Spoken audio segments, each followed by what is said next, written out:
নমস্কার বন্ধুরা, অজানা রহস্য দুনিয়ায় আপনাদের সকলকে স্বাগত জানাই। আগামী 11ই আগস্ট শ্রাবণ মাসের চতুর্থ সোমবার। আজকের এই ভিডিও থেকে জানতে পারবেন শ্রাবণ মাসের চতুর্থ সোমবার দেবাদিদেবকে কোন কোন শস্য, পাতা ও ফুল অর্পণ করবেন। চলুন তাহলে আমরা সমস্ত কিছু একে একে জেনে নেব। কথিত আছে, শ্রাবণ মাসে যে ব্যক্তি সত্যিকার অর্থে ভগবান শিবকে স্মরণ করে তার মনের ইচ্ছা প্রকাশ করেন, দেবাদিদেব মহাদেবের কৃপায় তার মনের ইচ্ছা অবশ্যই পূরণ হয়। এই মাসকে বেদ ও পুরাণে শ্রাবণ মাসের সোমবারকে অনেক গুরুত্ব দেওয়া হয়েছে। আসলে মাতা পার্বতী শিবকে পাওয়ার জন্য অনেক তপস্যা করেছিলেন। তার ইচ্ছা অনুসারে পরে শিবের সাথে মাতা পার্বতীর বিবাহ হয়। এর পিছনে শ্রাবণের সোমবারের বড় ভূমিকা রয়েছে। বলা হয়, বিবাহিত মহিলারা যদি এই বিশেষ দিনে উপবাস করেন তাহলে তারা অখণ্ড সৌভাগ্যের আশীর্বাদ পান। অন্যদিকে অবিবাহিত মহিলারাও কাঙ্ক্ষিত বর পান। তো বন্ধুরা, জেনে নেওয়া যাক কোন শস্য, পাতা ও ফুল চতুর্থ সোমবারে অর্পণ করলে বাবা অত্যন্ত প্রসন্ন হবেন। প্রথমে শিবলিঙ্গে কাঁচা দুধ, টক দই, ঘি, মধু, শর্করা দিয়ে আলাদা আলাদা করে শিবের অভিষেক করে নিতে হবে। নিয়ম অনুযায়ী প্রত্যেকটি উপাদান দিয়ে বাবার অভিষেক হয়ে যাবার পর শিবলিঙ্গ ধুয়ে নিতে হবে। তারপর পরের উপাদান দিয়ে অভিষেক করে নিতে হবে। প্রতিবার অভিষেকের সময় ওম নমঃ শিবায় মন্ত্র উচ্চারণ করতে হবে।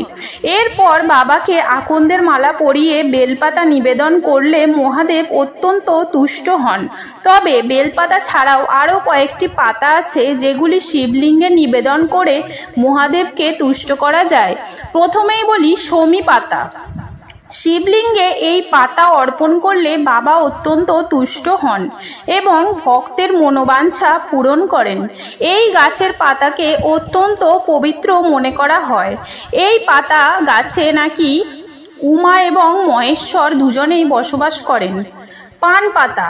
শিবলিঙ্গে পান পাতা নিবেদন করলে মা লক্ষ্মী অত্যন্ত প্রসন্ন হন। ফলস্বরূপ আমাদের জীবনে আর্থিক উন্নতি হয়। বটপাতা। বটপাতা শিবলিঙ্গে অর্পণ করলে দীর্ঘায়ু ও সুস্থতা লাভ করা যায়। অশ্বত্থ পাতা। শিবলিঙ্গে অশ্বত্থ পাতা নিবেদন করাও অত্যন্ত শুভ। শনি গ্রহ সংক্রান্ত সমস্যার ক্ষেত্রে শিবলিঙ্গে এই পাতা অর্পণ করলে শুভ ফল পাওয়া যায়। আম পাতা। এই পাতা নিবেদন করলে জীবনে সর্বক্ষেত্রে সমৃদ্ধি হয়। অশোক পাতা। যদি শিবলিঙ্গে অর্পণ করা যায় তাহলে পজিটিভ এনার্জি বৃদ্ধি পায় এবং সন্তান লাভের ক্ষেত্রেও বাধা দূর হয় এবং সামাজিক খ্যাতি পাওয়া যায়।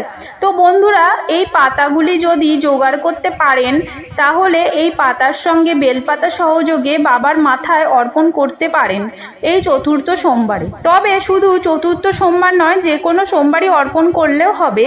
পাতাগুলি ভালো করে ধুয়ে চন্দন সহযোগে মসৃণ দিকটি শিবলিঙ্গে অর্পণ করতে হবে এবং বিজোড় সংখ্যা পাতা হতে হবে। এবার জেনে নিন কোন কোন ফুল এই চতুর্থ সোমবারে অর্পণ করলে বাবা অত্যন্ত খুশি হবেন এবং পারিবারিক সুখ শান্তি বৃদ্ধি পাবে। বাবার প্রিয় অনেক ফুল রয়েছে, যেমন ধুতুরো, কলকে, টগর, আকন্দ, অপরাজিতা, আরও অনেক কিছু। কিন্তু যে ফুলটি চতুর্থ সোমবারে অর্পণ করলে পারিবারিক কল্যাণ হবে সেটি হলো একটি শ্বেত পদ্ম। শ্বেত পদ্ম যদি আপনি দিতে পারেন তাহলে পারিবারিক সুখ সমৃদ্ধি বৃদ্ধি লাভ হবে বলে মনে করা হয়। এর সাথে ধুতুরা ফল ও বেল ফল দিয়ে বাবার চরণে দিলে বাবা অত্যন্ত প্রসন্ন হন। এবার জেনে নেব কোন কোন শস্য এই চতুর্থ সোমবার শিবলিঙ্গে অর্পণ করা যাবে। শিবপুরাণে রুদ্র সংহিতায় বিভিন্ন শস্য সংযোগে শ্রাবণ মাসে শিব পূজার কথা বলা হয়েছে এবং প্রতিটি শস্য নিবেদনের আলাদা আলাদা মাহাত্ম্য রয়েছে। শ্রাবণ মাসে চতুর্থ সোমবার যে বিশেষ শস্যটি অর্পণ করা হয় তা হলো গম এবং যব। এক্ষেত্রে গোটা গম নিতে হবে, সেগুলিকে ভালো করে পরিষ্কার করে ধুয়ে নিতে হবে।